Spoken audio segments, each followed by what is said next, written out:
बसीरने एक विधान केलं होतं की आम्ही तुला सगळे मिळून घराच्या बाहेर काढू आणि ती वेळ लवकरच येईल, तू तुझ्या गावी परत जा.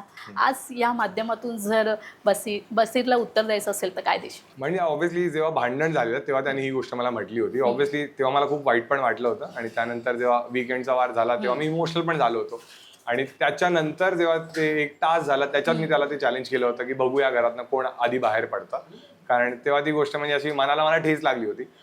पण मग हळूहळू असं झालं की त्यानंतर मी आणि बसीर, तुम्ही एकाच घरात राहता ना, आपल्याला असं जसं आधी मला वाटायचं की याच्याशी तर मी कधी बोलणारच नाही. पण एकाच घरात तुम्ही राहता, तुम्हाला कामं वगैरे एकत्र करावी लागतात, तुमचं बोलणं तर होतच तिथे.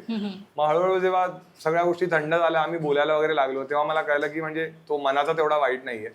भांडणात त्याने ती गोष्ट म्हटली होती, पण ऑब्व्हियसली रागात आपण बऱ्याचशा गोष्टी म्हणतो ज्या आपण ऍक्च्युअली मीन नाही करत. आणि त्यानंतर तो ऑब्व्हियसली माझ्या आधी एलिमिनेट पण झाला आणि जाताना तो मला म्हणाला पण की तू चॅलेंज जिंकलास.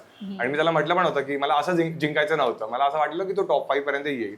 तेव्हा मला जेन्युअनली वाईट पण वाटलं त्याच्यासाठी. आणि जेव्हा फिनालेमध्ये तो मला भेटला, त्याने मला मिठी वगैरे मारली आणि तो बोलला की जे काही झालं ते विसरून जा, की आपण काही गोष्टी म्हणतो रागात. आणि मी पण विसरून गेलो. ऑब्व्हियसली मी पण त्याला काही गोष्टी म्हटल्या होत्या. आता काय की सगळ्यांना त्या गोष्टी लक्षात येतात ज्या त्याने म्हटल्या, पण मी पण काही गोष्टी म्हटल्या होत्या आणि त्या पण कदाचित थोड्या चुकीच्या आहेत, पण रागाच्या भरात मी म्हटल्या होत्या. आणि शो नंतर सगळ्या गोष्टी सगळे विसरून जातात, कारण इन दी एंड तेच आहे की तुम्ही बऱ्याचशा गोष्टी करता, म्हणता, काही गोष्टी असतात तुम्हाला त्या हिट ऑफ द मोमेंटमध्ये निघतात. खऱ्या आयुष्यामध्ये पण तुम्ही अशा गोष्टी म्हणता, पण त्या कोणी त्याला पाहत नाहीत, कोट नाही करत. तर मी त्या सगळ्या गोष्टी विसरलोय. आणि आता मी जेव्हा माझा शो पण केला त्याच्यात पण बसीर आलेला आणि आम्ही गप्पा पण मारल्या. त्यानंतर तो म्हटला पण की आपली मैत्री असती तर कदाचित चित्र काही वेगळं असतं. तर याच गोष्टी आहेत आयुष्यात, ज्या गोष्टी झाल्यात त्यांना तुम्ही मागे टाका आणि त्या मनात ठेवू नका. हीच गोष्ट मी तिथे शिकलो. जर मनात ठेवून मी चालत राहीन तर माझ्यामध्ये मग मी पण सॅड असेल, मी पण निगेटिव्ह होईन. त्यापेक्षा मूव्ह ऑन करा.